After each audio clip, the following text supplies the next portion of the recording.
நடைபெற்றுக் கொண்டிருக்கிற இந்த கண்டன ஆர்ப்பாட்டத்தில் தலைமையேற்று வழிநடத்தி கொண்டிருக்கிற தலைவர் எழுச்சி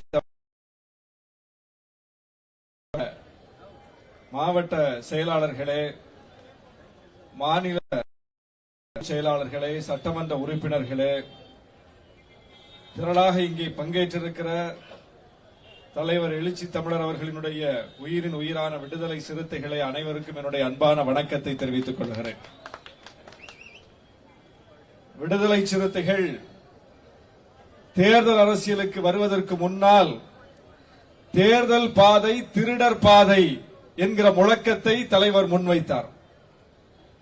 அதிலிருந்து நாம் நம்முடைய நிலைப்பாட்டை மாற்றிக்கொண்டு தேர்தல் அரசியலுக்கு வந்தோம்.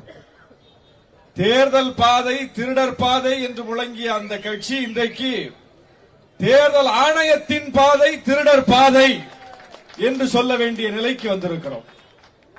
தேர்தல் ஆணையத்தினுடைய நிலைப்பாடுகள், அதனுடைய செயல்பாடுகள் ஜனநாயகத்திற்கு விரோதமாக இருக்கின்றன.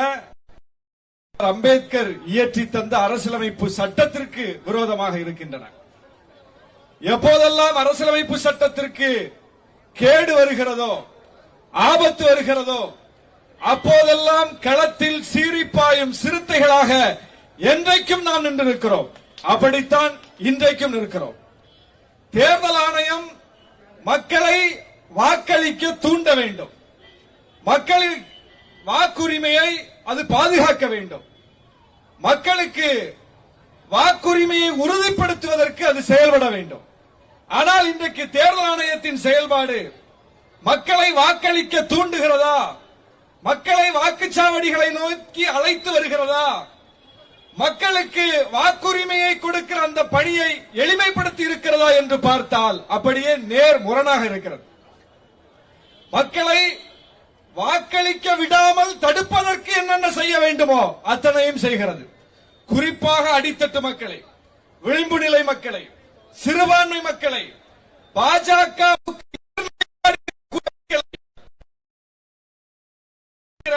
செயலை தேர்தல் ஆணையம் செய்து கொண்டிருக்கிறது. அதற்கு எந்த எல்லைக்கும் போகிறார்கள். ஆதார் அட்டை இருந்தால்தான் எல்லா ஒரு நிபந்தனையை கொண்டு வந்தார்கள். இந்த அரசின் திட்டத்தை அடைவதாக இருந்தாலும், வேறு எந்த பணியை நாம் முன்னெடுப்பதாக இருந்தாலும் ஆதார் கட்டாயம் என்று ஒரு நிலைப்பாட்டை எடுத்தார்கள். எதுக்கு போதா இருந்தாலும் முதல்ல ஆதாரை காட்டணும். வாக்குரிமையை பாதுகாப்பதற்கு, வாக்குச்சீட்டு வாங்குவதற்கு ஆதார் கட்டாயம் இல்லை, ஆதாரை ஏற்றுக்கொள்ள முடியாதுன்னாங்க.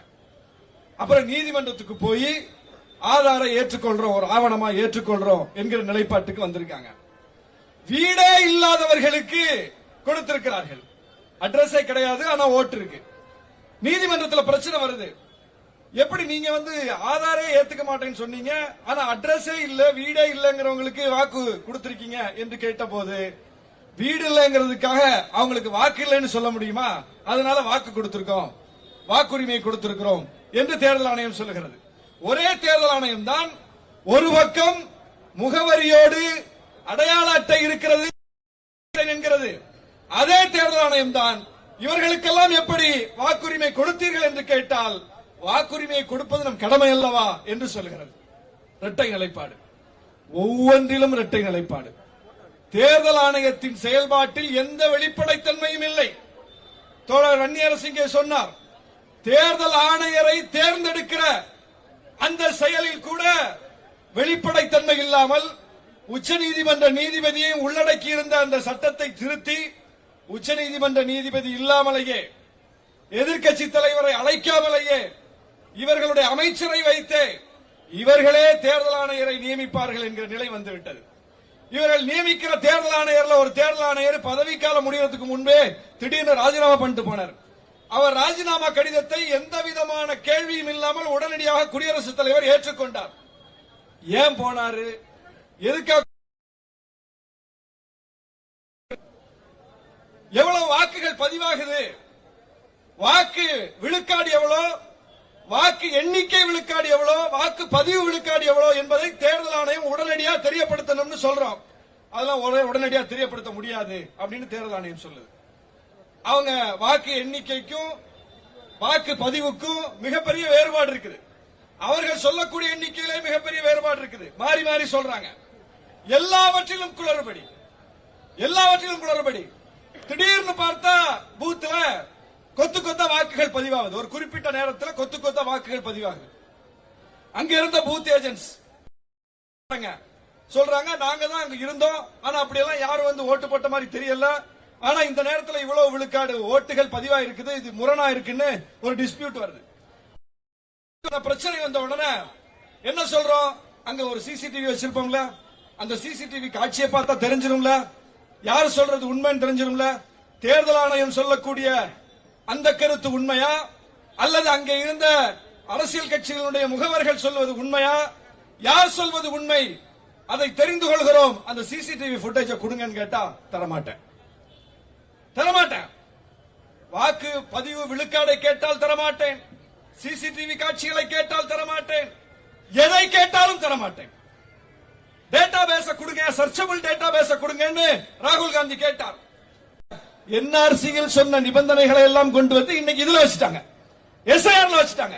எஸ்ஐஆர்ல வச்சு உங்க அப்பா டாக்குமெண்ட் எடுத்துட்டு வா, தாத்தா டாக்குமெண்ட் எடுத்துட்டு வா, 2000 ஓட்டு போட்டி அதை எடுத்துட்டு வா. 2002 ஓட்டு போட்டனா இல்லன்னு எனக்கே தெரியாது. யாருக்கு தெரியும்? இங்க இருக்கிற யாருக்கு தெரியும் 2002 நீங்க எங்க ஓட்டு போட்டீங்கன்னு யாருக்கா ஞாபகம் இருக்கா? அப்ப எவ்வளவு பெரிய மோசடி! இதை வெளிப்படையாக செய்கிறார்கள், துணிச்சல். இது மற்ற மாநிலங்களுக்கு உண்டான் பார்த்தா அஸ்ஸாமுக்கு கிடையாது. தமிழ்நாட்டில் தேர்தல் வரப்போகிறது என்பது 2001 தேர்தல் முடிஞ்ச உடனே தெரியும்ல, 2021 தேர்தல் முடிஞ்ச உடனே 2026 தேர்தல் தெரியும்ல, 2024 நாடாளுமன்ற தேர்தல் முடிஞ்ச உடனே 2026 சட்டமன்ற தேர்தல் தெரியும்ல. ஆனால் எப்ப கொண்டு வர்றாங்க? தேர்தல் எல்லாம் கூட்டணி பேச்சுவார்த்தை அது இதுன்னு ஓடிக்கிட்டு இருக்குது. காங்கிரஸ் கட்சி கூட்டணி பேசுறதுக்கு குழுவே அமைச்சிட்டாங்க. இப்படி தேர்தலுக்கு எல்லோரும் தயாராகிவிட்ட நிலையில் அப்ப இவருடைய நோக்கம் என்ன? பிஜேபிக்கு எளிதாக வழியை அமைத்துக் கொடுப்பது தேர்தல் ஆணையத்தினுடைய வேலையாக இருக்கிறது. எனவேதான் சொல்லுகிறோம், தேர்தல் ஆணையத்தின் பாதை திருடர் பாதை. இந்த திருடர் பாதையில் இறங்கி இருக்கிற தேர்தல் ஆணையத்தை கண்டிக்கிறோம்.